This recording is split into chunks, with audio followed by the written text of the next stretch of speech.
Bienvenue sur ma chaîne YouTube. Pour ceux qui me regardent pour la première fois, je me présente Rougnon Baba Tunde Francis. Je suis d'origine béninoise, oui, je suis d'origine béninoise et j'ai fait 6 ans d'études en Chine. Je parle chinois bien sûr. Là, présentement, je suis de retour en Afrique, mais spécialement pour cette vidéo, j'aimerais partager avec vous comment j'ai fait pour aller en Chine, qui sont ceux qui m'ont aidé et comme bonus, il y a mon père qui a filmé une vidéo du premier jour de mon retour des cours en Chine que je vais vous partager aussi. L'histoire commence d'où? Moi, j'ai eu un bac scientifique, c'est-à-dire un bac C, en 2015-2016. Et après mon baccalauréat, j'ai voulu aller à l'extérieur, précisément aux États-Unis. Mais les études, excusez-moi, coûtent excessivement cher aux États-Unis. Donc, il fallait chercher autre pays. Voilà, j'ai trouvé la Chine comme option. Et le train de vie en Chine est à peu près comparable au train de vie en Afrique ici. Et aussi, la scolarité est à peu près comparable à la scolarité ici en Afrique. Donc, j'ai pris la Chine comme option. Et mon père a commencé par faire des recherches sur la Chine parce qu'il est commerçant, lui aussi qui voulait partir là-bas pour faire ses affaires parce que la Chine, c'est un pays de business. D'après mes recherches, je suis tombé sur une école, Harbin Institute of Technology and Science, Harbin Institute de Technologie et de Sciences. Dans mon domaine, ils sont 3e en Chine et 8e dans le monde. Moi, j'ai appris l'informatique, la programmation, tout ça. Donc, c'était très bien. J'étais bien motivé. J'ai repris le sourire. J'en ai parlé à mon père. Et directement, ça l'a plu parce que c'est un commerçant. Et il a vu aussi la Chine comme option pour poursuivre et agrandir, élargir son business. Donc, on a commencé avec les dossiers de mon passeport, tout ça, parce que je n'avais pas de passeport dans le temps. Après l'obtention de mon passeport, on a demandé maintenant à l'école de m'envoyer la lettre, parce qu'il y a 2 papiers qu'il faut afin d'obtenir le visa pour la Chine. Il faut la lettre d'invitation et la lettre JW202. Or, ces 2 documents, pour l'obtenir, il faut en fait au moins 4 à 6 mois. Moi, j'étais déjà pressé, on était déjà en août et la rentrée était pour septembre. Donc rapidement, mon père qui est un commerçant, il a des amis en Chine et un Chinois s'est porté galant afin de lui obtenir un visa pour lui et pour moi, un visa touriste. Hein. Écoutez bien sûr, un visa touriste. Pour lui et pour moi, venir en Chine, lui dans l'optique de continuer son business et moi dans l'optique de continuer avec mes cours et de devenir quelqu'un d'influent comme mes parents l'ont toujours souhaité. Donc j'ai recontacté l'école et je les ai expliqué que de leur côté pour m'envoyer les 2 documents et faire le visa, ça allait prendre au moins 6 mois. Mais un ami à mon père était prêt à m'envoyer les papiers pour venir en Chine en tant que touriste dans la semaine qui suit en fait. Donc c'est comme ça ils ont accepté. Normalement ils ne devaient pas accepter parce que je devais partir avec un visa étudiant. Vous voyez? Mais ils ont accepté mon visa touriste. Vu que l'école a accepté ma condition, on a rapidement contacté l'ami de mon père, Monsieur Zhang, qui nous a envoyé les documents nécessaires pour l'obtention de notre visa touriste pour la Chine. On l'a obtenu en moins de 2 semaines, ce qui était vraiment parfait. Et on s'est préparé pour le voyage. Maintenant, le jour de l'aéroport, on a rencontré un problème. Le fait que moi j'avais un visa touriste, en plus, je suis le fils de mon père, mais j'ai pas en fait mon billet de retour, j'ai juste le billet d'aller. Mon père lui avait l'aller-retour. Moi en fait j'allais dans l'optique d'étudier, donc de rester là-bas. Mais l'aéroport exigeait que sur place là on achète mon billet de retour afin qu'on me laisse partir avec mon père en fait. Vous voyez? On n'avait pas assez d'argent, mais mon père avait fait des économies pour faire des achats de certains produits en Chine. Donc, il a prélevé là-dedans pour m'acheter mon billet de retour. Je le remercie énormément pour ce geste. c'est par tous les parents qui le font. Donc il s'est vraiment sacrifié pour moi. Et par de là, on a pris maintenant notre vol de la capitale du Bénin, qui est Cotonou. On est allé en fait à Addis Abeba, qui est la capitale d'Éthiopie. On a pris un petit avion, c'était pas mal, c'était bien. Arrivé là-bas, nous avons changé le petit avion. On a pris maintenant un grand avion qu'on appelle communément un Boeing, qui peut prendre jusqu'à 900 passagers ou plus, je crois bien. Hein. Mais ma première fois, j'avais tellement en fait peur de voir que un grand avion comme ça pouvait voler et prendre vraiment une très grande quantité de passagers. Donc je me posais assez de questions. J'ai pas dormi pendant le décollage, mais franchement le décollage était tellement parfait, je ne sais plus à quel moment je me suis endormi.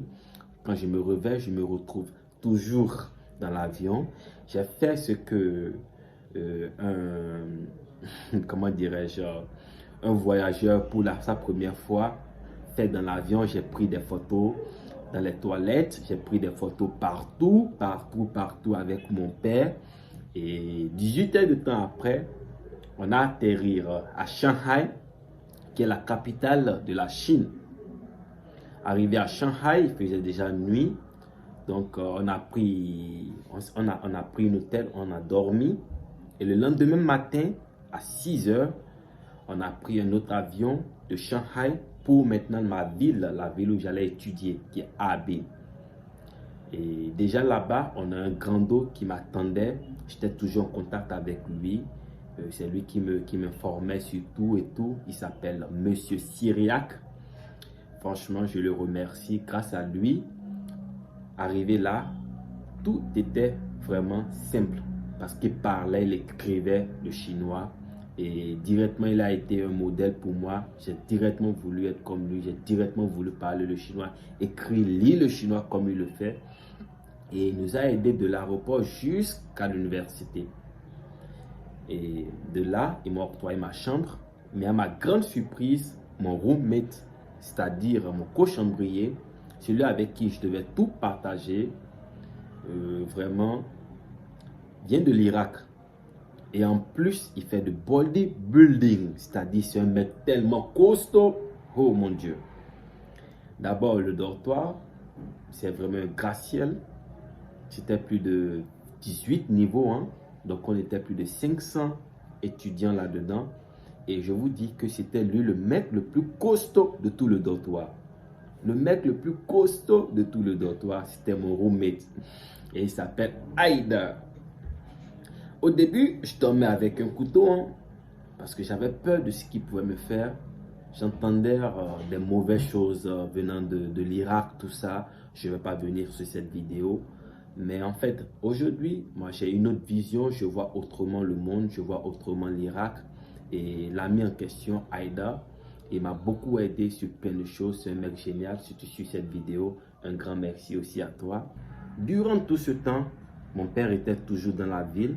Mais il ne pouvait pas rester avec moi au dortoir parce qu'on était déjà deux dans ma chambre et le dortoir interdit les visites après 21 heures en fait. Donc il a pris un hôtel, c'était un samedi, il est resté samedi, dimanche et le lundi avant de partir, il a pris une vidéo et je vous laisse avec cette vidéo.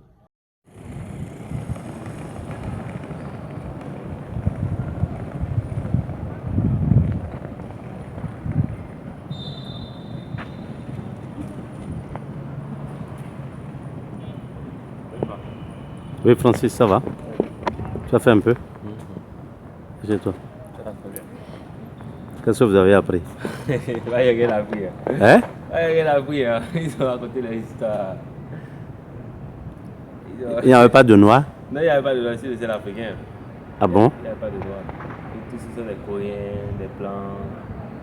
Et ils apprennent? Oui, ils apprennent. Donc Il n'y avait pas de Chinois comme là-dedans. ils ont déjà évolué beaucoup. Ils ont fait 2 semaines de cours. Madame a dit que j'ai cours demain à 9h avec elle. Pour me rattraper. Sinon, moi, je n'ai rien compris. Ah bon? Ouais, c'est vraiment du chinois. Et on ne leur explique rien en anglais?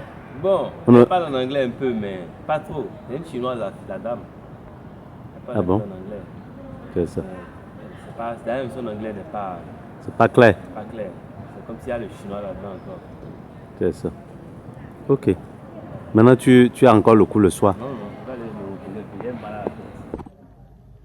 Voilà la première vidéo que mon père a filmée dès mon premier jour de retour des classes. Et ce jour-là, honnêtement, je n'ai pas menti dans la vidéo. J'ai rien du tout appris, juste parce que mes camarades étaient déjà en avance sur moi. Ils pouvaient compter de 1 jusqu'à 100.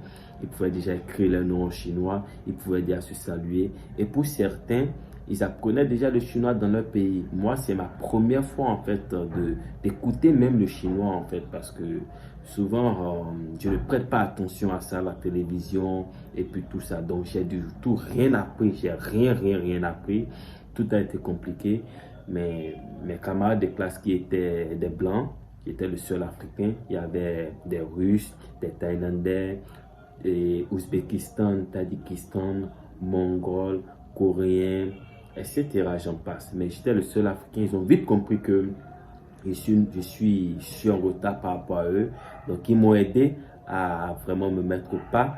Et avec le temps, franchement, j'ai pu en fait les rivaliser aussi en quelque sorte. Parce qu'au second semestre, je faisais partie des meilleurs étudiants de l'école et puis de la classe en fait. Ce qui m'a permis, avec le temps, la deuxième année, d'obtenir une bourse ailleurs dans d'autres écoles. Et si vous voulez vraiment, je peux en parler de ça dans les commentaires ou je peux faire encore une autre vidéo de ça. Si vous voulez vraiment que je vous en parle de comment j'ai eu en fait ma bourse après ma première année, vous pouvez parler de ça dans les commentaires. Je vais faire encore une autre vidéo par rapport à cela car c'est ma première vidéo et c'est parti pour que j'enchaîne assez de vidéos.